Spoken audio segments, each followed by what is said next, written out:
الرحمن الرحیم۔ آج انشاءاللہ میں آپ کے سامنے سورہ ہود کا رکوع نمبر 2 اور 12ویں پارے کا رکوع نمبر 2 شروع کروں گا۔ حسب معمول اس رکوع کا سب سے پہلے لفظی ترجمہ مختصر گرامر کے ساتھ، پھر انشاءاللہ اس کی تفسیر ہوگی۔ اعوذ باللہ من الشیطان الرجیم، بسم اللہ الرحمن الرحیم۔ وَلَئِنْ أَذَقْنَا الْإِنسَانَ مِنَّا رَحْمَةً ثُمَّ نَزَعْنَاهَا مِنْهُ، وَلَئِنْ اور اگر ہم، اذقنا ذائقہ چکھائیں، ذائقہ اردو میں لفظ استعمال ہوتا ہے، اذاق یذیق اذاقتاً، اصل میں تھا اذوق یذوق اذواقاً، اکرم یکرم اکراماً کی طرح، اذوقنا کو پڑھا جاتا ہے اذقنا۔ اگر ہم چکھائیں انسان کو، منا اپنی طرف سے، رحمتاً کوئی رحمت، ثم پھر اس کے بعد، نزعناہا ہم کھینچ لیں اس سے، نزع کہتے ہیں کھینچنے کو، موت کے وقت کہتے ہیں نا عالم نزع کی وجہ کیا ہے کہ روح کھینچ رہی ہوتی ہے اس وقت۔ ثم نزعناہا پھر ہم اس رحمت کو کھینچ لیں، منہ اس انسان سے، تو کیا ہوتا ہے، انہو بے شک وہ انسان، لیئوس مایوس ہونے لگتا ہے۔ یأس کہتے ہیں نا امیدی کو، مایوسی کو، مایوس اسی سے نکلا ہے، ایسا یأیسو، سمع یسمعو کی طرح، نا امید ہونا، تو مایوس مقتول کی طرح، جو نا امید ہو جاتا ہے نا اس کو کہتے ہیں مایوس۔ اور جیسے قرآن میں آتا ہے نا، لا تیأسوا من روح اللہ، اللہ کی رحمت سے مایوس مت ہو، تو اصل میں وہ بھی تھا لا تیأسوا، ایسا یأیسو سے تیأسو ہے گیا، تیأسو میں قلب کر دیا، تو ایسے جو حمزہ آتا ہے نا تو بعض دفعہ حمزہ پیچھے چلا جاتا ہے، دوسرا لفظ آگے آ جاتا ہے حروف علت، تو یہ بھی ہو جاتا ہے، تو لا تیأسوا کو پڑھا گیا لا تیأسوا۔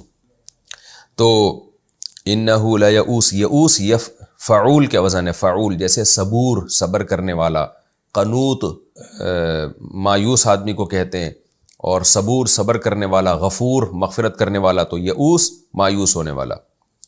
انہو تو بے شک وہ انسان، لیئوس مایوس ہوتا ہے، کفور ناشکرہ بھی ہوتا ہے۔ وَلَئِنْ أَذَقْنَاهُ اور اگر ہم چکھا دیں اس کو، نعماء نعمت، بعد ضراء مصیبت کے بعد، مصیبت کے بعد کوئی نعمت چکھا دیں تو پھر کیا ہوتا ہے، مست ہو وہ مصیبت جس نے اس کو چھوا تھا، جو اس کو پہنچی تھی، لَيَقُولَنَّ تو وہ کہتا ہے، ذَهَبَ السَّيِّئَاتُ چلی گئی مصیبتیں، سیئہ برائی کو بھی کہتے ہیں، ٹینشنوں کو بھی کہتے ہیں، ذَهَبَ السَّيِّئَاتُ چلی گئی ٹینشنیں، عنی مجھ سے، انہو بے شک وہ، لفرح لام تاکید کے لیے، فرح یہ بھی مبالغہ کا صیغہ ہے، صفت مشبہ ہے، یعنی فرح کا معنی اترانے والا، فرحت سے نکلا ہے، فرحت ویسے تو خوشی کو کہتے ہیں، لیکن بعض دفعہ یہ اترانے کے معنی میں بھی، خوشی میں اکڑنے کے معنی میں بھی یہ لفظ استعمال ہوتا ہے۔ لفرح فرح، فرح یعنی اترانے والا، فخور اور فخر کرنے والا، تو یہ فخر کرنے والا اترانے والا بن جاتا ہے۔ الا الذین صبروا سوائے ان لوگوں کے جو صبر کرنے والے ہیں، وعملوا الصالحات اور نیک عمل کرنے والے ہیں، اولئک لہم مغفرۃ ان لوگوں کے لیے مغفرت ہے، واجر کبیر اور بہت بڑا اجر ہے۔ فلعلک تو شاید آپ، یعنی اے محمد صلی اللہ علیہ وسلم، لعل کہتے ہیں شاید کو، لعلک شاید آپ، تارکن ترک کرنے والے ہیں، بعض ما یوحا الیک جو آپ کی طرف وحی کی جا رہی ہے اس کے بعض حصے کو، آپ کی طرف جو وحی کی جا رہی ہے شاید آپ اس میں سے کچھ حصہ چھوڑنے والے ہیں، وضائق اور تنگ ہو رہا ہے، ضیق عربی میں تنگی کو کہتے ہیں، کہتے ہیں کیا مضائقہ ہے اس میں، اردو میں یہ لفظ استعمال ہوتا ہے، اس میں کیا مضائقہ یعنی کیا تنگی ہے اس میں، تو ضائق تنگ ہونے والا ہے، بھی اس وحی کے ذریعے، صدر کا آپ کا سینہ، آپ کا سینہ اس سے تنگ ہو رہا ہے، اور شاید آپ اس وحی کا کچھ حصہ چھوڑنے والے ہیں، تفسیر میں بتاؤں گا انشاءاللہ۔ ان یقولوا اس وجہ سے کہ یہ لوگ کہتے ہیں، یہ اصل میں تھا لِأَن یقولوا، لام کو حذف کر دیا، یعنی اس لیے کہ ان یقولوا یہ مشرکین کہتے ہیں، لولا انزل علیہ کنز نازل کیوں نہیں کیا گیا ان پر یعنی نبی پر، کنز کوئی خزانہ، او جاء معہ ملک یا ان کے ساتھ کوئی فرشتہ کیوں نہیں آیا، ملک فرشتے کو کہتے ہیں۔ انما انت نذیر آپ تو محض ایک ڈرانے والے ہیں، واللہ علی کل شیء وکیل اور اللہ ہر چیز پر وکیل ہے، نگہبان ہے۔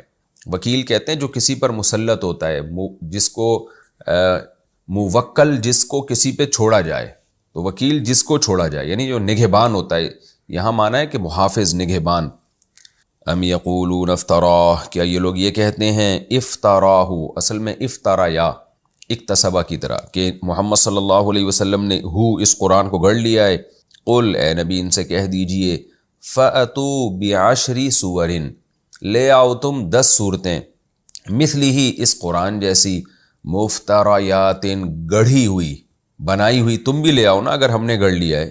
وَادْعُوا مَنِ اسْتَطَعْتُمْ، اور پکارو تم ہر اس شخص کو، استطاعتم جس کی تم میں استطاعت ہے، من دون اللہ، اللہ کے سوا، اللہ کے سوا سب کو پکارو، ان کنتم صادقین، اگر تم اپنے دعوے میں سچے ہو، پوری دنیا کو لے آؤ اور اس جیسی 10 صورتیں بنا لو۔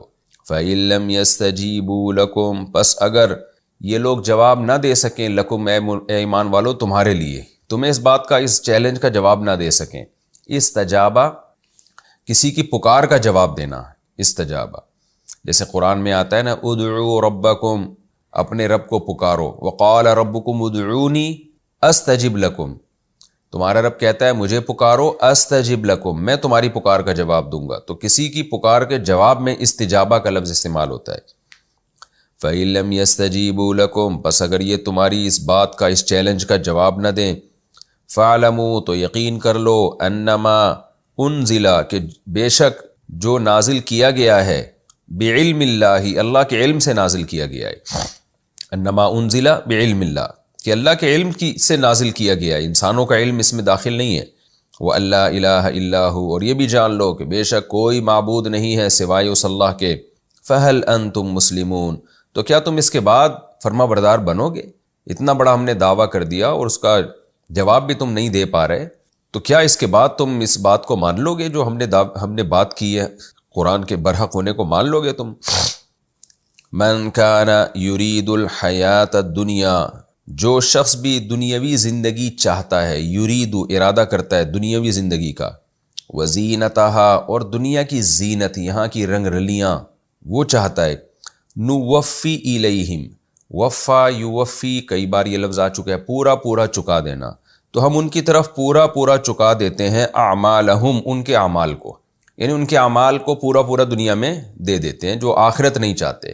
کیا مطلب؟ اعمال کا بدلہ دے دیتے ہیں، فیہا، اسی دنیا میں، وہم فیہا، اور وہ اس دنیا میں، لا یبخسون، ان میں خسارہ نہیں کیا جاتا، یعنی ان کو اعمال کا پورا پورا بدلہ دنیا میں دے دیا جاتا ہے، اس میں کمی نہیں کی جاتی۔ بخس کہتے ہیں کمی کو، کوتاہی کو۔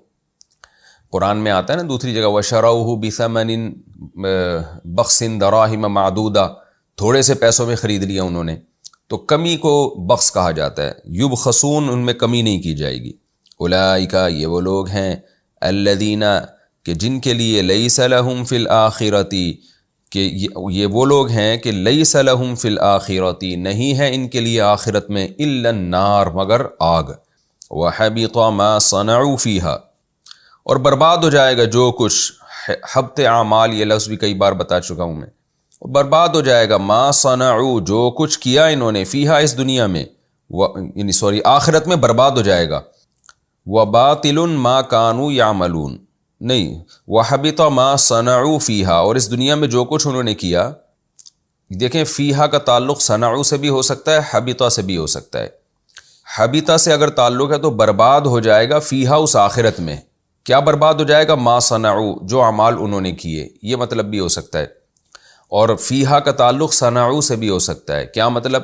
حبطہ ما صنعوا، جو کچھ انہوں نے کیا تھا، فیہا، اس دنیا میں، حبطہ، وہ برباد ہو جائے گا۔ برباد کہاں ہوگا؟ آخرت میں برباد ہوگا۔ لیکن یہ فیہا کا تعلق صنعوا سے بھی ہو سکتا ہے، حبطہ سے بھی ہو سکتا ہے۔ حبطہ کا مطلب برباد ہو جائے گا آخرت میں، اور صنعوا کا مطلب وہ کام جو دنیا میں کیے تھے وہ برباد ہو جائیں گے، ہوں گے کہاں؟ ظاہر ہے آخرت میں ہی ہوں گے۔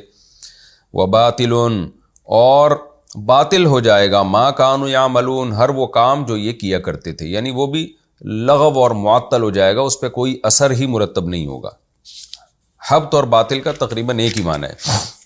افمن کانا، تو کیا جو شخص، افمن تو کیا، یہ کئی بار لفظ آ چکے ہیں نا، افمن، افمن، تو کیا جو شخص، یہ ترجمہ کیا کریں اس کا، تو کیا جو شخص، کان علی بینۃ، ہو ایک واضح دلیل پر، من ربہ، اپنے رب کی طرف سے، ویتلوہ، تلا یتلو کا معنی تلاوت کرنا بھی آتا ہے، جب اس کا مصدر ہو تلاوتن، اور تلا یتلو، تلا و یتلو نصر ینصرو کی طرح جب اس کا مصدر آتا ہے طلوون تو اس کا معنی ہوتا ہے کسی کے پیچھے پیچھے چلنا. عربی میں تالی اس کو کہتے ہیں جو آپ کے بعد آنے والا ہے. تو وَيَتْلُوهُ اور اس کے بعد اس کے پیچھے پیچھے ہے شاہد منہ، ایک گواہ منہ اسی میں سے، یعنی اسی دلیل میں سے. کیا مطلب؟ کہ جو شخص اپنے رب کی طرف سے واضح دلیل پر ہو اور اس دلیل کے ساتھ ساتھ اس کے پیچھے پیچھے ایک گواہ بھی ہو منہ اسی میں سے. تفسیر میں بتاؤں گا انشاءاللہ میں اس کا کیا مطلب ہے. وَمِن قَبْلِهِ اور اس سے پہلے یعنی اس دلیل سے پہلے کتاب موسیٰ، موسیٰ کی کتاب بھی ہو، اماماً امام بھی ہو وہ کتاب، ورحمتاً اور رحمت بھی ہو. اولئک یؤمنون بہ یہ ہیں وہ لوگ جو اس کتاب پر ایمان لے کر آتے ہیں. یعنی جو اپنے رب کی طرف سے واضح دلیل پر ہوتا ہے نا، اور دلیل بھی ایسی کہ اس دلیل کا ایک اور گواہ بھی ہے، وہ گواہ خود قرآن ہے. وَيَتْلُوهُ شَاهِدٌ مِّنْهُ اور اس دلیل کے پیچھے پیچھے ایک اور دلیل آ رہی ہے، شاہدن یعنی ایک اور شاہد آ رہا ہے منہ جو اسی قرآن میں سے ہے. یعنی قرآن کے اندر بھی خود دلائل ہیں. اس قرآن کے اندر کا مطلب یہ ہے کہ خود قرآن کے مضامین ایسے ہیں اور اس کی آیتیں ایسی ہیں کہ وہ خود مستقل ایک دلیل ہیں. یعنی دلیل کے پیچھے ایک اور دلیل بھی کھڑی ہوئی ہے.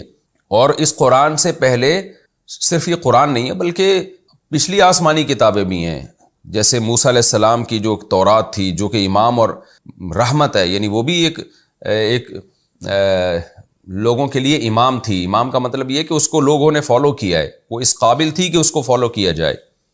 تو جو اپنے رب کی طرف سے اس قسم کی دلیل پر ہوگا، من کان علی بینۃ من ربہ جو بھی اپنے رب کی طرف سے دلیل پر ہے، ایسی دلیل پر جس دلیل کی ایک اور دلیل ہے وہ ہے قرآن اور اس کی ایک اور دلیل ہے وہ ہے تورات. تو جو اپنے رب کی طرف سے ایسی دلیل پر ہوگا اولئک یؤمنون بہ وہ لوگ ہوں گے جو اس پر ایمان لے کر آئیں گے قرآن پر. وَمَن يَكْفُرْ بِهِ مِنَ الْأَحْزَابِ حزب کہتے ہیں جماعت کو، احزاب جماعتیں.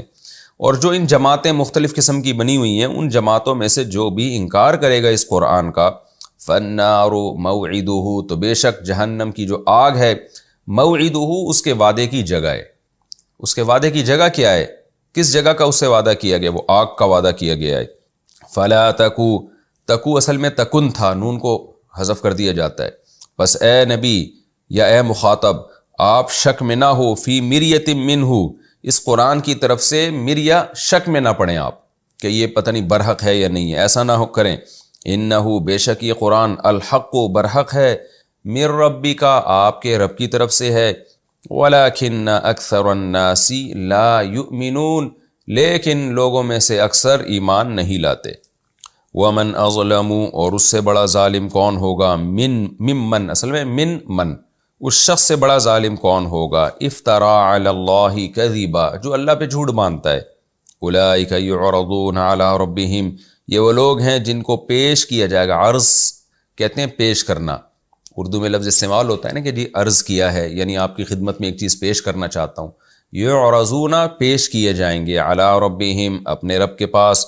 وَيَقُولُ الْأَشْهَادُ اور جو گواہ ہیں وہ کہیں گے، هَؤُلَاءِ الَّذِينَ یہ ہیں وہ لوگ جنہوں نے کذبوا علی ربہم اپنے رب پہ جھوٹ باندھا تھا. الا خبردار سنو، لعنت اللہ علی الظالمین ایسے ظالموں پر اللہ کی لعنت. الذین یصدون عن سبیل اللہ یہ وہ ظالم ہیں جو اللہ کے راستے سے روکتے ہیں. وَيَبْغُونَهَا بغا یبغی کا معنی تلاش کرنا بھی ہوتا ہے.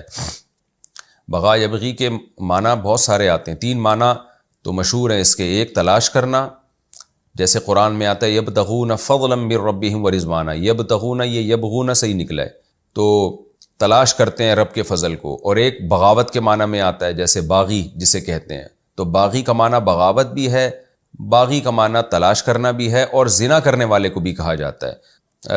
حضرت مریم کے بارے میں ہے نا قرآن میں کہ یا اخت ہارون ما کان ابوک امرأ سوء وما کانت امک بغیہ. اے ہارون کی بہن، بنی اسرائیل نے کہا تھا نا جب حضرت مریم بچہ لے کر آ گئیں تو بنی اسرائیل نے کہا کہ اے ہارون کی بہن تیرا باپ بھی برا آدمی نہیں تھا اور تیری ماں بھی زانیہ نہیں تھی، تو وہاں بھی بغیہ کا لفظ ہے. تو وَيَبْغُونَهَا عِوَجًا اور وہ تلاش کر رہے تھے اس میں راستے میں، یعنی اس اللہ کے راستے میں، عوجا کجی کو، عوج ٹیڑھے پن کو کہتے ہیں، اعوجاج ٹیڑھا ہو جانا، یعنی اس کو ہر وقت اس میں عیب تلاش کرتے رہتے تھے. وَهُمْ بِالْآخِرَةِ هُمْ كَافِرُونَ، اور وہ لوگ آخرت کا انکار کرنے والے تھے۔ اولئک، یہ وہ لوگ ہوں گے، لم یکونوا معجزین فی الارض، کہ یہ ہو ہی نہیں سکتے کہ زمین میں ہرا دیں، یعنی اللہ کو ہرا دیں۔ اعجاز کا معنی کسی کو عاجز کر دینا، یہ لوگ زمین میں بھی عاجز نہیں کر سکتے۔ وما کان لہم من دون اللہ من اولیاء، اور نہیں ہوگا ان کے لیے اللہ کے سوا کوئی دوست۔ یضاعف لہم العذاب، بڑھایا جائے گا ان کے لیے عذاب۔ ما کانوا یستطیعون السمع، نہیں تھے یہ لوگ سننے کی استطاعت رکھنے والے۔ وما کانوا یبصرون، اور نہیں تھے یہ لوگ دیکھنے کی استطاعت رکھنے والے۔ اولئک الذین خسروا انفسہم، یہ وہ لوگ ہیں جنہوں نے اپنی جانوں کو خسارے میں ڈال دیا۔ وضل عنہم ما کانوا یفترون، اور گم ہو گئے ان سے وہ خدا جو انہوں نے گڑھے ہوئے تھے۔ ضلہ کے بعد جب عن آتا ہے تو گم ہو جانا۔ لا جرم، یقینی بات ہے یہ، لا جرم کا معنی ہوتا ہے یقینی، لا جرم پکی بات ہے یہ، انہم فی الآخرۃ، کہ بے شک یہ لوگ آخرت میں، ہم الاخسرون، یہی زیادہ خسارے والے ہیں۔ اخسر کمپیریٹیو ڈگری ہے نا، دوسرے کے مقابلے میں زیادہ خسارے میں ہونا، تو یہی زیادہ خسارے میں۔ ان الذین آمنوا وعملوا الصالحات، بے شک وہ لوگ جو ایمان لائے اور انہوں نے نیک اعمال کیے، وَأَخْبَتُوا إِلَىٰ رَبِّهِمْ، اور جھک گئے وہ اپنے رب کی طرف، یعنی اس کے حکام کے آگے جھک گئے۔ اولئک اصحاب الجنہ، یہ جنت والے لوگ ہیں، ہم فیہا خالدون، یہ اس میں ہمیشہ رہیں گے۔ مثل الفریقین، دونوں فریقوں کی مثال، یعنی جنتیوں کی اور جہنمیوں کی، دونوں کی مثال، کالاعمی والاصم، اندھے کی اور بہرے کی مثال ہے، والبصیری، اور دیکھنے والے کی، والسمیعی، اور سننے والے کی، یعنی اندھا بہرا ہو ایک طرف اور ایک طرف سننے والا اور دیکھنے والا ہو، تو دونوں کی جو مثال ہے وہی مثال جنتی اور جہنم کی ہے۔ هل یستویان، کیا یہ دونوں برابر ہو سکتے ہیں؟ مثلا مثال کے اعتبار سے دونوں کی مثالیں ایک جیسی ہو سکتی ہیں؟ ظاہر نہیں ہو سکتی۔ افلا تذکرون، تو تم نصیحت حاصل کیوں نہیں کرتے؟ یہ جی سورہ ہود کا رکوع نمبر 2 اور 12ویں پارے کا رکوع نمبر 2 کا لفظی ترجمہ ہو گیا۔ اب ہم انشاءاللہ اس کی تفسیر کی طرف چلتے ہیں۔ یہ رکوع شروع ہو رہا ہے وَلَئِنْ أَذَقْنَا الْإِنسَانَ مِنَّا رَحْمَةً ثُمَّ نَزَعْنَاهَا مِنْهُ إِنَّهُ لَيَئُوسٌ کفور۔ پچھلے رکوع میں اللہ تعالیٰ نے یہ بتایا کہ ہم یعنی قیامت کے دن جب جزا اور سزا کا وقت آئے گا تو جب آپ ان کو بتاتے ہیں قیامت میں زندگی ہوگی تو یہ کیا کہتے ہیں جواب میں؟ ان ھذا الا سحر مبین، یہ قرآن تو ایک جادو ہے جو آیتوں سے اثر ڈال رہے ہیں ہمارے اوپر، اور کوئی آخرت میں حیات نہیں ہے، دلائل کی دنیا میں اس کی کوئی حیثیت نہیں ہے معاذ اللہ۔ اور پھر قرآن نے کیا کہا کہ ہم اگر عذاب کو مؤخر کر دیتے ہیں نا تو بجائے شکر ادا کرنے کے، توبہ کرنے کے، یہ کیا کہتے ہیں؟ ما یحبسہ، اس عذاب کو کس نے روک دیا بھائی لانے سے؟ کس نے روک دیا اس عذاب کو لانے سے؟ تو لے آؤ، جلدی سے لے آؤ۔ تو آگے اللہ بتا رہے ہیں کہ باتیں انسان کتنی بڑی بڑی کر رہا ہے کہ عذاب فوراً لے آؤ، لیکن حالت انسان کی یہ ہے کہ وَلَئِنْ أَذَقْنَا الْإِنسَانَ مِنَّا رَحْمَةً، اگر ہم انسان کو کوئی رحمت چکھائیں، کوئی نعمت ہماری طرف سے ملے اور ہم وہ چھین لیں، تو حالت اس کی یہ ہو جاتی ہے إِنَّهُ لَيَئُوسٌ کفور، شدید ناشکرہ بھی ہو جاتا ہے اور مایوس بھی ہو جاتا ہے۔ ایسی مایوسی کے بادل چھا جاتے ہیں کہ جیسے اب یہ نعمت دوبارہ مل ہی نہیں سکتی، یعنی چھوٹی چھوٹی باتوں پہ، غموں پہ اتنا بڑا بنا لیتا ہے ان غموں کو۔ کہتے ہیں نا کہ بات تو بڑی بڑی کرتے ہو آپ، لیکن جب آپ پر کوئی مصیبت آتی ہے تو پھر آپ کی حالت کیا ہوتی ہے؟ ایسی مایوسیاں، گویا کوئی خدا ہے ہی نہیں جو مصیبت کو دوبارہ دور بھی کر سکتا ہے، تو مایوسی کی باتیں شروع کر دے گا۔ اور کمال کی بات یہ ہے کہ اسی مایوسی میں اگر نعمت دوبارہ مل جائے تو پھر یہ نہیں کہتا کہ بھائی میں تو مایوس ہو چکا تھا، یہ دوبارہ مل گئی ہے، اس کا مطلب کوئی خدا ہے جو مجھ پر احسان کر رہا ہے، کوئی ہے جو میرے حالات کو جانتا ہے۔ نہ نہ نہ، تو پھر اترانا شروع کر دیتا ہے، بونگیاں مارنا شروع کر دیتا ہے، بھائی تو اتنا بڑا فنٹر ہے تو مایوس کیوں ہوا تھا پھر؟ یعنی تجھے خودکشی کے خیالات کیوں آنا شروع ہو گئے تھے؟ تو ڈپریشن میں کیوں چلا گیا تھا؟ اسی وجہ سے گیا تھا نا کہ تیرا یہ خیال تھا کہ اسباب کی دنیا میں اب اس نعمت کا ملنا اور خوشیوں کا ملنا ممکن ہی نہیں ہے، تو یہ سمجھ رہا تھا۔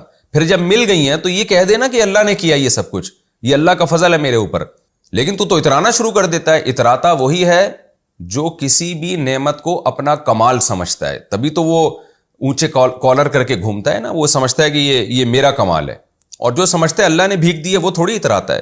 تو اللہ انسان سے شکایت کر رہے ہیں کہ یہ انسان اے نبی جس پر آپ محنت کر رہے ہیں، ان میں سے اکثریت کی حالت یہ ہے کہ ہم اگر اسے کوئی رحمت دیں ثم نزعناها منہ، پھر وہ رحمت اس سے چھین لیں ہم، انہ لیئوس کفور، تو یہ نا امیدیں ہو جاتا ہے اور ناشکری کی باتیں شروع کر دیتا ہے۔ کچھ لوگ تو اللہ کو مانتے ہی نہیں ہیں، جو مانتے ہیں وہ بھی ناشکری کہ کیسا اللہ نے ہمارے ساتھ کیا، یعنی گویا ایسے نا امید ہوتے ہیں کہ وہ یہ سمجھتے ہیں کہ اب دوبارہ یہ نعمت ہمیں مل سکتی ہی نہیں ہے، کسی بھی صورت میں ہمیں خوشیاں مل ہی نہیں سکتی ہیں۔ لیکن اگر معاملہ الٹا ہو جائے تو جب خوشی مل جاتی ہے دوبارہ، تو بجائے اس کے کہ کہے کہ بھائی میں تو نا امید ہو گیا تھا لیکن اللہ نے دی ہے، تو اب دوسری طرف الٹا چلنا شروع ہو جائے گا، اب کہے گا دیکھا کیسا کمال ہے میرا، اور پھر اترائے گا اور غریبوں کو نیچا دکھانے کی کوشش کرے گا۔ تو یہ قرآن نے ایک انسان کی ایک شکایت کی ہے، وَلَئِنْ أَذَقْنَاهُ نَعْمَاءَ بَعْدَ ضَرَّاءَ، اور اگر ہم اس کو چکھا دیں نعمت کا مزہ اس مصیبت کے بعد جو مصیبت اس کو پہنچی تھی، لَيَقُولَنَّ، تو یہ کہتا ہے ذَهَبَ السَّيِّئَاتُ عَنِّي، مصیبتیں مجھ سے ختم ہو گئیں، یعنی یہ شکر میں نہیں کہتا، یہ شو مارنے کے لیے کہہ رہا ہوتا ہے، بھائی بھائی بھی تھی وہ اللہ، یعنی اللہ کا شکر بھی اگر منہ سے ادا کرتا ہے تو وہ بھی ایک فارمیلٹی پوری کرنے کے لیے۔ تو انہ لفرح فخور، اللہ کہتے ہیں پھر یہ اتراتا بھی ہے اور فخر بھی کرتا ہے۔ فخور کا مطلب ہوتا ہے شیخیاں بھگارنا، شو مارنا لوگوں کے سامنے جا کے، تو شو مارتے ہوئے کہتا ہے ذهب السیئات عنی، کہ مصیبتیں ختم ہو گئیں، یہ تو زمانے کے تصرفات ہیں، کبھی ٹینشنیں آتی ہیں کبھی ٹینشنیں جاتی ہیں۔ تو بھائی اگر زمانے کے تصرفات ہیں تو جب ٹینشن آئی تھی تو مایوس کیوں ہو رہا تھا؟ زمانے کے تصرفات میں تو یہ چیز بھی داخل ہے، کبھی ٹینشن آتی ہے تو کبھی جاتی بھی تو ہے نا، تو ہو سکتا تھا نا چلی جائے، تو پھر تو ایسی باتیں کیوں کر رہا تھا؟ تو قرآن کہتا ہے کہ یہ عادت ہے عام طور پہ لوگوں کی، لیکن کچھ لوگ اس سے مستثنا ہیں، کچھ لوگ ایسے نہیں ہیں، بلکہ وہ بالکل اس کے اپوزٹ ہیں۔ کیا مطلب اپوزٹ کیا ہیں؟ وہ اپوزٹ یہ ہیں کہ جب ان کو اللہ تعالیٰ کوئی رحمت دیتا ہے اور وہ رحمت چھین لیتا ہے تو لیئوس کفور نہیں بنتے، وہ مایوس ہو کے ناشکری کی باتیں نہیں کرتے، بلکہ وہ پھر بھی شکر ادا کرتے ہیں کہ جس رب نے دی تھی اس رب نے ہم سے وہ نعمت لے لی ہے، کوئی بات نہیں، وہ ہمیں دوبارہ بھی دے سکتا ہے، اور اگر نہ دے تو اسی میں ہماری بہتری ہے، کیونکہ وہ ہمارا دشمن نہیں ہے بلکہ وہ تو رحمان ہے، رحیم ہے۔ تو اللہ کہتے ہیں کچھ لوگ ایسے بھی ہیں جو ایسے نہیں ہیں، الا الذین کا مطلب سوائے ان لوگوں کے، تو سوائے کا مطلب یہ جو پہلے جو ہم نے صفات بیان کی بعد والے اس کے بالکل الٹ ہیں۔ اور دوسری ان میں صفت کیا ہوتی ہے؟ نافرمان کی حالت تو کیا ہے کہ جب اس کو نعمت ملتی ہے مصیبت کے بعد تو اب شکر ادا کرنے کے بجائے اترانا شروع کر دیتا ہے۔ تو یہ ایسے نہیں ہوتے نیک لوگ، یہ کیا کرتے ہیں؟ جب ان کو کوئی مصیبت پہنچی اللہ نے چھین لی، جب ان کو کوئی رحمت پہنچی اللہ نے چھین لی، پھر اس کے بعد دوبارہ اللہ نے رحمت دے دی، تو یہ اتراتے نہیں ہیں اور ذہب السیئات عنی شو بازی کے طور پہ نہیں کہتے، بلکہ کیا کرتے ہیں؟ یہ شکر ادا کرتے ہیں اور کہتے ہیں یہ ہم اس قابل نہیں تھے کہ ہمیں یہ نعمت دوبارہ ملتی، نہ ہمارے اعمال اس قابل ہیں، لیکن ہمیں اللہ کی رحمت سے امید تھی، اللہ اسباب کا محتاج نہیں ہے، اللہ نے ہم پہ دوبارہ کرم کر دیا، اللہ نے ہم پہ دوبارہ نعمتوں کی بارشیں برسا دی ہیں، تو ہم تو اس کا شکر ادا کریں گے، ہماری کیا اوقات ہے۔ وہ اتراتے نہیں ہیں، کالر اوپر کر کے نہیں گھومتے، غریبوں کو نیچا دکھانے کی کوشش نہیں کرتے۔ تو قرآن کہتا ہے کہ الا الذین صبروا، ہاں وہ لوگ جو نیک لوگ ہیں، اور ان کی علامتیں یہ ہیں، اس لیے کہ ہر آدمی آج دعویٰ کرتا ہے کہ میں نیک ہوں، تو اللہ کہتے ہیں کچھ لوگ ایسے ہوں گے جو ایسے نہیں ہوں گے، وہ بالکل اس کے اپوزٹ ہوں گے۔ وہ کون لوگ ہیں؟ الا الذین صبروا، جو صبر سے کام لیتے ہیں، وعملوا الصالحات، اور نیک اعمال کرتے ہیں، اس لیے کہ نیک عمل کے لیے صبر چاہیے۔ صبر کہتے ہیں روکنے کو، نا باندھنے کو، تو جب بھی آپ نیک عمل کرتے ہیں اور برائیوں سے بچتے ہیں تو اپنے آپ کو کہیں باؤنڈ کرنا پڑتا ہے۔ اولئک لہم مغفرۃ، فرمائے ان لوگوں کے لیے مغفرت بھی ہے، واجر کبیر، اور بہت بڑا اجر بھی ہے۔ قرآن میں یہ مضمون بہت جگہ بیان ہوا ہے کہ جو برے لوگ ہیں مصیبتوں میں حوصلے ہار دیتے ہیں، خودکشیوں کے خیالات، آج تو دنیا دیکھ رہی ہے اپنی آنکھوں سے، جو جتنے زیادہ ترقی یافتہ ملک ہیں خودکشی کا ریشو ان میں اتنا ہی زیادہ ہے۔ جب تک موج مستی کی زندگی ہوتی ہے تو عیاشی کرتے ہیں، جہاں تھوڑی سی مایوسی آنا شروع ہوئی تو خودکشیوں کے خیالات آنا شروع ہو جاتے ہیں۔ تو یہ بڑی بری صفت ہے۔ نیک لوگوں کے بارے میں اللہ نے کیا فرمایا کہ الذین اذا اصابتہم مصیبہ، ان لوگوں کو جب کوئی مصیبت پہنچتی ہے قالوا انا للہ وانا الیہ راجعون، تو یہ کہتے ہیں ہم اللہ ہی کے لیے ہیں اور ہم نے اللہ ہی کی طرف لوٹ کر جانا ہے۔ دیکھیں اس آیت سے ہمیں یہ پتہ چلتا ہے کہ مسلمان خوش زندگی گزارتا ہے اور ٹینشنوں میں صبر سے کام لیتا ہے اور خوشیوں میں اتراتا نہیں ہے، شکر سے کام لیتا ہے۔ فَلَعَلَّكَ تَارِكٌ بَعْضَ مَا يُوحَىٰ إِلَيْكَ۔ اب قرآن کہتا ہے نا کہ صبر کرنے والے لوگ ایسے نہیں ہوتے، تو نبی سے بڑا صابر کون تھا؟ نبی بہت زیادہ صبر کر رہے تھے، کیونکہ جب آپ صلی اللہ علیہ وسلم یہ آیتیں پڑھ پڑھ کے مشرکین کو سناتے تو ظاہر ہے بہت دباؤ ہوتا، وہ پھر جاہلانہ اعتراضات شروع کر دیتے تھے۔ ان باتوں کا جواب دینے کے بجائے کیا کہتے تھے؟ آپ اللہ کے پیغمبر ہیں تو آپ غریب کیوں ہیں؟ آپ کے ساتھ فرشتہ کیوں نہیں آ جاتا؟ آپ کے ہاتھوں میں سونے کے کنگن کیوں نہیں ہیں؟ تو ہمارے نبی اس سے بہت ہی آپ کو زج کرتے تھے، یہ لوگ بہت پریشان۔ ظاہر ہے آپ بھی تو انسان تھے نا، انسان کے بشری لوازمات آپ کے میں بھی تھیں۔ تو قرآن نے آپ صلی اللہ علیہ وسلم کو تنبیہ کی، جو بار بار تنبیہ کی۔ قرآن میں یہ مضمون درجنوں بار آپ نے سنا ہوگا، اور میں بار بار کہتا ہوں کہ قرآن اس مضمون کو ریپیٹ کیوں کرتا ہے؟ اس لیے کہ آپ ان حالات میں دیکھیں نا کہ نبی کو کتنی تسلی کی ضرورت ہوگی، اتنی شدید مخالفت ہو رہی ہو۔ اور آپ خود تجربہ کر کے دیکھ لیں، کبھی آپ معاشرے میں، سوسائٹی میں خیر کا کام کریں اور جاہل لوگوں کی طرف سے جو آپ کی مخالفت ہو، اس پہ انسان اتنی ڈپریشن میں جاتا ہے، اتنی ٹینشن میں جاتا ہے کہ جو زبان سے بیان کرنا ممکن نہیں ہے۔ تو ہمارے ساتھ بھی ہوتا ہے اور بھی بہت لوگوں کے ساتھ ہوتا ہے کہ اچھے بڑے پڑھے لکھے لوگ ایسے ایسے فضول اعتراضات کر رہے ہوتے ہیں، آپ کو کام نہیں کرنے دیتے۔ آپ معاشرے میں اچھا کام کرنے جائیں گے نا، آج بھی زیادہ تر لوگ ٹانگیں کھینچ رہے ہوں گے آپ کی بیٹھ کے، کیونکہ جہاں معاشرے میں خیر ہے شر بھی ہے، اور جو خیر والے لوگ ہیں وہ اعتراضات ان کے ایک حد تک ہوتے ہیں۔ جو شر والے لوگ ہیں نا، وہ کسی قانون اور ضابطے کے پابند نہیں ہوتے، وہ تو آپ کی ذات پہ بھی کیچڑ اچھالیں گے، وہ تو ہر طرح سے آپ کو نیچا دکھانے کی کوشش کریں گے، پروپیگنڈا بھی کریں گے، غلط خبریں بھی پھیلائیں گے۔ یہی کام اس وقت ہو رہا تھا، اس لیے قرآن نے کیا کہا؟ قرآن نے کہا فَلَعَلَّكَ تَارِكٌ بَعْضَ مَا يُوحَىٰ إِلَيْكَ، اے محمد صلی اللہ علیہ وسلم، شاید کہ آپ جو چیز آپ کی طرف وحی کی جا رہی ہے اس میں سے کچھ حصے کو آپ شاید چھوڑنے والے ہیں۔ وَضَائِقٌ بِهِ صَدْرُكَ، وہ کچھ حصہ کیا ہے؟ تبلیغ کا، یعنی اللہ نے جو آپ پر وحی نازل کی ہے اس میں بہت سارے احکام دیے ہیں نا، ان احکام میں نماز بھی ہے، روزہ بھی ہے، اور زکوٰۃ بھی ہے، اور معاہدوں کی پابندی بھی ہے، رشتہ داری جوڑنا بھی ہے۔ انہی میں یہ بھی ہے کہ جو اللہ آپ کو حکم دے رہا ہے وہ آپ لوگوں تک پہنچائیں، آپ لوگوں کو دین کی طرف لے کر آئیں۔ تو یہ مراد ہے بعض ما یوحیٰ سے، کہ جو وحی کی جا رہی ہے اس میں سے لگتا ہے کہ شاید آپ کچھ حصہ چھوڑ دیں گے، ایسا لگتا ہے۔ اس کی تشریح میں انشاءاللہ بھی کرتا ہوں۔ شاید ایسا لگتا ہے کہ آپ جو وحی آپ کی طرف کی جا رہی ہے، جو احکام آپ کو دیے جا رہے ہیں، اس میں سے کچھ حصہ آپ چھوڑنے والے ہیں، شاید ایسا لگتا ہے۔ وہ کچھ حصہ کیا ہے؟ نہیں، تبلیغ آپ چھوڑنے والے ہیں۔ وَضَائِقٌ بِهِ صَدْرُكَ، اور اس وحی کی وجہ سے آپ کا سینہ تنگ ہو رہا ہے۔ کیوں تنگ ہو رہا ہے؟ أَن يَقُولُوا، کہ یہ اعتراض یہ کرتے ہیں، لولا انزل علیہ کنز، کہ اے نبی آپ پر، اے محمد صلی اللہ علیہ وسلم آپ پر خزانے نازل کیوں نہیں ہو رہے؟ أو جاء معه ملک، آپ کے ساتھ کوئی فرشتہ کیوں نہیں آ جاتا؟ اب قرآن کا مفہوم کیا ہوا کہ اے محمد صلی اللہ علیہ وسلم، مشرکین کے جو یہ بیہودہ قسم کے اعتراضات ہیں کہ آپ کے ساتھ کوئی فرشتہ کیوں نہیں ہے، آپ پر آسمان سے خزانے نازل کیوں نہیں ہوتے، تو ایسا لگتا ہے کہ آپ کا سینہ ان آیتوں کی وجہ سے، ایسا لگتا ہے کہ ان اعتراضات کی وجہ سے قرآن کے ساتھ آپ کا سینہ تنگ ہو رہا ہے۔ یعنی قرآن کی وہ آیتیں جن میں تبلیغ کا حکم ہے، یعنی جب ہم آپ کو تبلیغ کا حکم دیتے ہیں تو یہ والی آیتوں سے آپ کا سینہ تنگ ہونا شروع ہو جاتا ہے، کیونکہ آپ کو تبلیغ بہت مشکل لگ رہی ہے۔ مشکل کیوں لگ رہی ہے؟ ان کے بیہودہ اعتراضات کی وجہ سے۔ کوئی علمی اعتراضات یہ کرتے نہیں ہیں اور اس طرح کی باتیں کرنا شروع کر دیتے ہیں، تو اس تنگی کی وجہ سے لگتا ہے کہ آپ وحی کا کچھ حصہ چھوڑ دیں گے، آپ یعنی تبلیغ کرنا آپ چھوڑ دیں گے۔ تو آگے قرآن اس کا جواب دیتا ہے، انما انت نذیر، آپ کا کام صرف ڈرانا ہے، واللہ علی کل شیء وکیل، اللہ ہر چیز پر نگہبان ہے۔ یہ اگر یہ اعتراضات کرتے رہیں اور ایمان نہ بھی لے کر آئیں، اس کے بارے میں آپ سے سوال نہیں ہوگا، تو پھر آپ اپنا سینہ تنگ کیوں کر رہے ہیں؟ ان کو کرنے دیں بیہودہ قسم کے اعتراضات، یہ اس سے بھی بڑھ بڑھ کر اعتراضات کریں گے۔ ابھی تو مکہ کا دور ہے، مدینہ میں تو تلواریں بھی چلیں گی آپس میں، تو آپ کا سینہ کیوں تنگ ہو رہا ہے ان آیتوں سے؟ دیکھیں، جب کسی کے ذمہ مشکل کام لگایا جاتا ہے، اور جیسے بالکل اس کی مثال ہے جیسے موسیٰ علیہ السلام کو اللہ نے کوہ طور پہ کہا نا کہ جائیں آپ فرعون کو جا کے دعوت دیں، تو حضرت موسیٰ کا سینہ تنگ ہونے لگا، اور حضرت موسیٰ کہنے لگے، اے اللہ قتلت منہم نفسا فاخاف ان یقتلون، میں نے تو وہاں قتل کیا ہے، وہ مجھے قتل کر دیں گے، وہ تو بڑا ظالم ہے اور میری زبان نہیں چلتی۔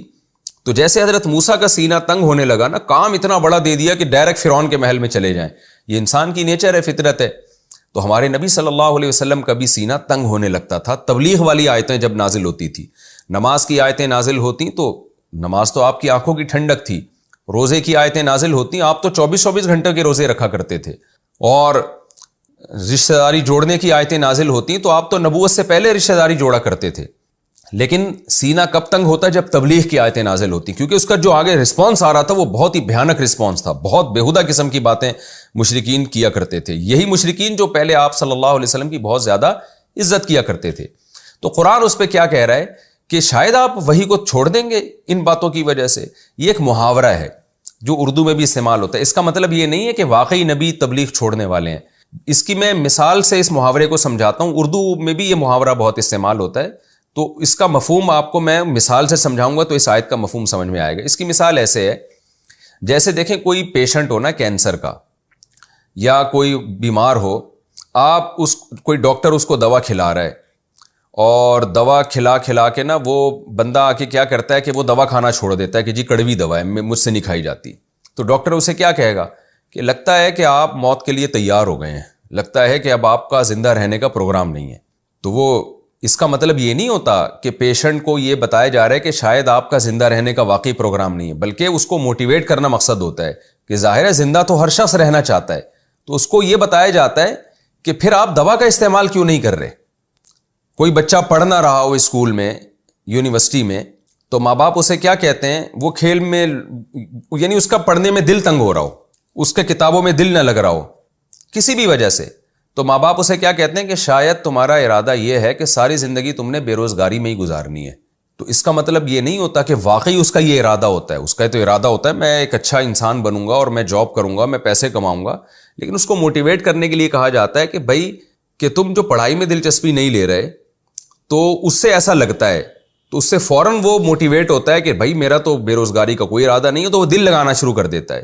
پیشنٹ کو یہ کہا جاتا ہے کہ تم دوا نہیں کھا رہے, لگتا ہے کہ تم نے شاید تم اب مرنا چاہتے ہو, تو وہ فوراً کہے گا نہیں بھائی میں مرنا نہیں چاہتا. جب ڈاکٹر یہ کہتا ہے نا کہ شاید آپ موت چاہتے ہو, تو فوراً پیشنٹ جواب میں کیا کہتے ہیں, نہیں بھائی میں موت نہیں چاہتا. تو ڈاکٹر پھر کیا کہتے ہیں, پھر بھائی دوا کا اہتمام کرو. بالکل یہی اسی انداز سے اللہ نے پیغمبر صلی اللہ علیہ وسلم کو سمجھایا ہے کہ اے نبی شاید آپ تبلیغ کا, اسلام کا کچھ حصہ چھوڑنا چاہتے ہیں, یعنی وہ جو تبلیغ ہے وہ آپ چھوڑنا چاہتے ہیں, اور آپ کا سینہ تنگ ہونے لگا ہے ان آیتوں کی وجہ سے. اور اس کی وجہ یہ ہے کہ یہ لوگ اعتراض کرتے ہیں بیہودہ قسم کے کہ ان کے پاس خزانے کیوں نہیں ہیں. ظاہر ہے فوراً نبی جواب میں کیا کہیں گے, اللہ میں کیسے تبلیغ چھوڑ سکتا ہوں. تو پھر اللہ بزبان حال کہہ رہا ہے کہ پھر آپ کا سینہ تنگ کیوں ہو رہا ہے, آپ ان اعتراضات کو اگنور کریں. یہ مفہوم ہے اس آیت کا. یہ ہرگز مفہوم نہیں ہے کہ قرآن خبر دے رہا ہے کہ نبی صلی اللہ علیہ وسلم کا ارادہ ہو گیا ہے کہ آپ تبلیغ چھوڑ دیں گے. ایسا ہرگز نہیں ہے. یعنی کسی بھی زبان میں کوئی بھی سینٹنس ہوتا ہے نا, اس کو اس زبان کے محاوروں کے اعتبار سے, اور اس زبان میں جو اہل زبان اس جملے کو کس پیرائے میں استعمال کرتے ہیں اور کس معنی میں استعمال کرتے ہیں, اس کے لحاظ سے دیکھنا پڑتا ہے. جیسے میں نے بتایا نا اردو میں بھی اسی طرح استعمال ہوتا ہے کہ جب کسی کو موٹیویٹ کرنا ہوتا ہے تو ہم کیا کہتے ہیں, لگتا ہے یار جیسے کوئی ملک اپنی فوج کو مضبوط نہ کر رہا ہو, تیاری نہ کر رہا ہو, تو لوگ کیا کہتے ہیں, یار لگتا ہے اس ملک کا ارادہ ہو گیا ہے جنگ میں ہار جانے کا. تو ارادہ اس کا ہارنے کا نہیں ہوتا, بلکہ اس سے اس کو موٹیویٹ کرنا مقصد ہوتا ہے کہ بھائی کچھ تیاری بھی کرو.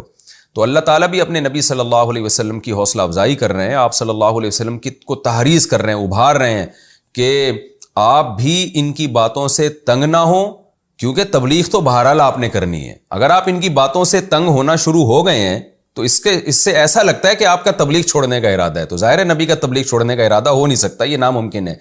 تو اس لیے آپ تنگ ہونا چھوڑ دیں. تو اس آیت کا مفہوم کیا نکلا کہ ہر وہ کام چھوڑ دیں جس کی وجہ سے آپ کو تبلیغ چھوڑنا پڑے. تو وہ کام کیا ہے, تنگ ہونا ان کی باتوں سے, ان کے اعتراضات کی پرواہ کرنا. تو وہ پرواہ کرنا چھوڑ دیں, اور ہم آپ کو بتاتے ہیں کہ پرواہ کرنا کیسے چھوڑیں گے. وہ یہ سوچا کریں کہ انما انت نذیر, آپ کا کام پیغام پہنچانا ہے. واللہ علی کل شیء وکیل, نگہبانی اللہ کا کام ہے. وہ دیکھ رہا ہے کون ایمان لا رہا ہے اور کون بیہودہ قسم کے اعتراضات کر کے اپنے آپ ہی کو برباد کر رہا ہے. ام یقولون افتراہ قل فاتوا بعشر سور مثلہ مفتریات. دوسرا بیہودہ اعتراض کیا کہ یہ قرآن نبی نے گھڑ لیا ہے. تو قرآن اس کا علمی جواب دے رہا ہے تو تم بھی 10 صورتیں اس جیسی لے آؤ, گھڑی ہوئی ہوں. وَادْعُوا مَنِ اسْتَطَعْتُم مِّن دُونِ اللَّهِ إِن كُنتُم صَادِقِينَ، محمد صلی اللہ علیہ وسلم تو اکیلے ہیں، تم اللہ کے علاوہ ساری دنیا کے سارے انسانوں اور جنات کو جمع کر لو اگر تم اپنے دعوے میں سچے ہو۔ تو کیوں نہیں کرتے یہ کام؟ تم تو بڑے بڑے فصحا ہو، شعراء ہو۔ اس آیت کی تفسیر بھی میں سورہ بقرہ میں بتا چکا ہوں، وہاں بھی اللہ نے کہا تھا نا کہ اس جیسا کلام لے کر آؤ۔ تو اس جیسے کلام کا کیا مطلب ہے، یہ پوری ڈیٹیل میں اس تفسیر کے لیکچرز جو میرے چل رہے ہیں اس میں بتا چکا ہوں کہ اس کا مفہوم کیا ہے۔ تو بہرحال یہ بھی قرآن کی صداقت کی ایک دلیل ہے کہ قرآن بار بار یہ چیلنج کر رہا ہے، ایک دفعہ نہیں متعدد بار قرآن میں یہ چیلنج کیا کہ تم لے آؤ نا، تم بھی تو ایسا کلام لے کر آؤ جس کو تم جادو کہہ رہے ہو کہ اس کا اثر بہت ہوتا ہے، اور تو تم بھی لے آؤ اس جیسا کلام۔ فَإِن لَّمْ يَسْتَجِيبُوا لَكُمْ، اے نبی یا اے مسلمانوں، اگر یہ تمہیں اس بات کا جواب نہ دیں، یعنی اس جیسا قرآن نہ لا سکیں اور نہ اس کی کوشش شروع کریں، یہ فَاعْلَمُوا، تو یقین کر لو، انما انزل بعلم اللہ، کہ یہ اللہ کے علم سے نازل کردہ کلام ہے۔ پھر یوں نہیں کہو کہ نبی کے پاس چونکہ فرشتے نہیں ہیں، خزانہ نازل نہیں ہو رہا تو یہ معاذ اللہ جھوٹے نبی ہیں، تو پھر یہ قرآن بھی جھوٹا ہے۔ نا نا نا نا نا، ہم نے ایک دلیل دے دی ہے، وہ دلیل یہ ہے کہ اس جیسا کلام کوئی بھی نہیں لا سکتا، اور وہ عرب اس دور میں عاجز آ گئے تھے، تو یہ امی ہو کر ایسا خوبصورت کلام تمہارے سامنے پیش کر رہے ہیں اور جس کے دلائل بھی اتنے محکم دلائل ہیں، تو یہ یقین کر لو کہ یہ اللہ کے علم سے نازل ہوئے، لوگوں کے علم کا اس میں دخل نہیں ہے۔ وَأَلَّا إِلَٰهَ إِلَّا هُوَ، اور یہ بھی یقین کر لو کہ اس کے دعویٰ بھی درست ہے۔ وہ دعویٰ کیا ہے کہ اس اللہ کے سوا کوئی عبادت کے لائق نہیں ہے، تو وہ دعویٰ بھی بالکل صاف ستھرا اور کتاب بھی صاف ستھری۔ فَهَلْ أَنْتُمْ مُسْلِمُونَ، تو کیا اب تم ایمان لے آؤ گے، اب تم فرما بردار بن جاؤ گے؟ یہ ہمارا چونکہ وقت مکمل ہو چکا ہے، تو سورہ ہود کا رکوع نمبر 2 اور سورہ ہود کا رکوع نمبر 3 اور 12ویں پارے کا رکوع نمبر 3 انشاءاللہ یہاں سے پھر میں من کان یرید الحیات الدنیا وزینتہا، یہاں سے انشاءاللہ پھر میں اس کی تفسیر اگلے ایپیسوڈ میں شروع کروں گا۔ اللہ تعالیٰ سمجھنے کی، عمل کی توفیق عطا فرمائے۔